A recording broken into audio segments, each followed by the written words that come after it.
बिस्मिल्लाहिर्रहमानिर्रहीम। अस्सलाम वालेकुम। आपके साथ हाजिर है सना कैसर। आज मैं आपको तवा चिकन टिक्का बनाना सिखा रही हूँ। नमक, पिसा हुआ गरम मसाला, पिसा हुआ जीरा, पिसी हुई काली मिर्चें, पिसी हुई लाल मिर्चें, chaat masala, paprika powder, tikka masala, food colour डालेंगे, दही ऐड करेंगे, सिरका, लहसुन और अदरक का पेस्ट, ऑयल ऐड करेंगे। लेग पीस लिए हैं, उनको जब मैं इसमें कट लगाऊंगी।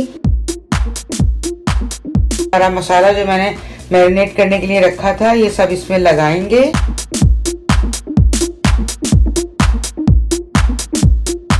स्लो फ्लेम पर हम तकरीबन इसको 10 मिनट के लिए एक साइड पर 10 मिनट के लिए एक साइड पर सेकेंगे।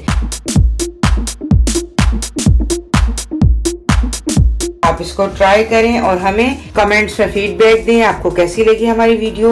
मिलते हैं नेक्स्ट रेसिपी के साथ। अल्लाह हाफिज।